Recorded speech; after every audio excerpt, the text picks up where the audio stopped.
my shit. Just chillin', just chillin', just chillin', just chillin'. Live the chill.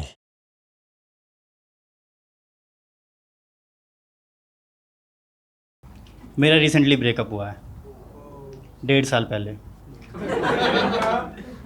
और breakup के बाद ना मैं डिनायल में था कि नहीं लड़ाई हुई है, आ जाएगा मैसेज।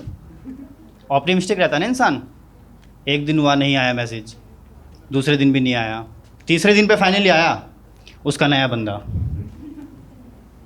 तब मैंने माना। और मेरे ना आप लोगों ने SIP सुना है, सबने SIP सुना होगा ना यहाँ पे, सिस्टमेटिक इन्वेस्टमेंट प्लान, राइट। मेरी बंदी SBP करती थी, सिस्टमेटिक ब्रेकअप प्लान। हाँ, वो षड्यंत्र रचती थी कि कैसे इसकी गलती निकाल दूँ।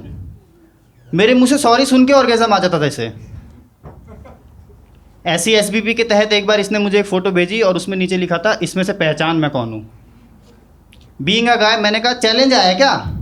मैंने बड़े चौड़ में फ़ोटो खोली तो 4 लड़कियों की परछाई थी उसमें।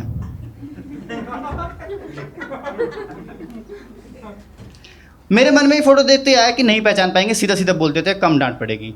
लेकिन मेरे अंदर एक चुल भी रहती है। उस चुल से आवाज़ आई कि एक गैस हो जाए। और क्योंकि ये चुल की आवाज़ थी ना, तो गैस भी ऐसा ही था। मैंने कहा ये सबसे छोटी हाइट वाली है क्या तू? क्योंकि यार ये 5 फुट 2 इंच की है, मुझे पता नहीं था इससे छोटे इंसान भी होते हैं।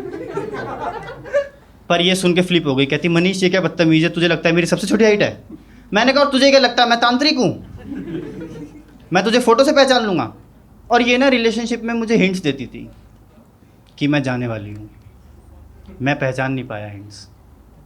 लड़के हिंट्स नहीं पहचानते ना। हम लोग रात को ट्रूथ एंड डेयर खेलते थे फ़ोन पे, तो मैं इसे बहुत प्यारे प्यारे डेयर देता था। वो वाले नहीं, मैं इसे डेयर देता था कि यहाँ स्टार बना ले या ऐसा कुछ। ये पता क्या डेयर देती थी? ये मुझे कहती थी मनीष सुन अब सो जा। अगर मैं तब पहचान लेता ना तो मैं शायद डिप्रेशन में नहीं जाता। हाँ, मैं ब्रेकअप के बाद डिप्रेशन में चला गया था। अच्छी जगह नहीं है डिप्रेशन,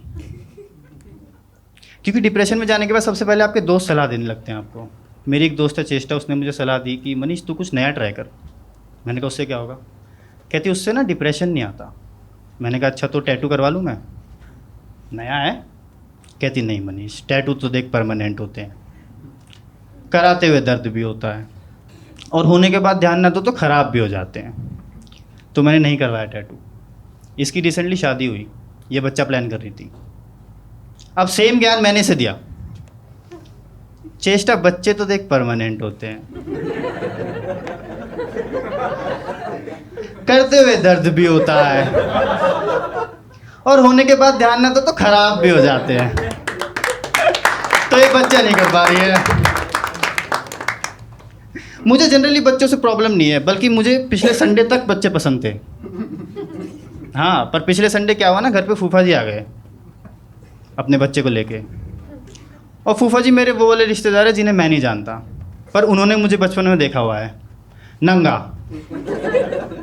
और मिलते ही बताते हैं तुझे बचपन में नंगा खिलाया है। मैंने कहा तो पद्मश्री दिलवा दूँ? क्या करूँ मैं इस इन्फॉर्मेशन का? आप लोगों ने सुना होगा ना कि बच्चे भगवान का रूप होते हैं, है ना? सारे नहीं होते। कुछ बच्चों को शैतान भी अपने अंडर में करके बैठा होता है। नहीं तो आप मुझे बताओ कौन सा भगवान अच्छी खासी रखी चीज़ों को तोड़ के फिर खुश हो रहा है? भैया टूट गई। मैंने कहा हाँ टूटेगी, तूने फेंकी है और घर में घुसते ही से सुसु आई है। और तुम्हारा बच्चा, तुम्हारे बच्चे की सुसु है ना, मैं क्यों करवाने जाऊं? तुम सोचो संडे को मैं 5 मिनट पहले सो रहा था, अब मैं बाथरूम में इसके साथ ये कर रहा हूँ। कर कुरा के आया, सीधा मेरे रूम में भागा ये। मैं इसके पीछे भागा क्योंकि हॉल की चीज़ें तोड़ के आया ना। मैं देख रहा हूँ जाके बेडशीट खींच रहा है। मैंने बहुत प्यार से इसका हाथ अलग करा है, इतने में रोने लग गया ये नकली।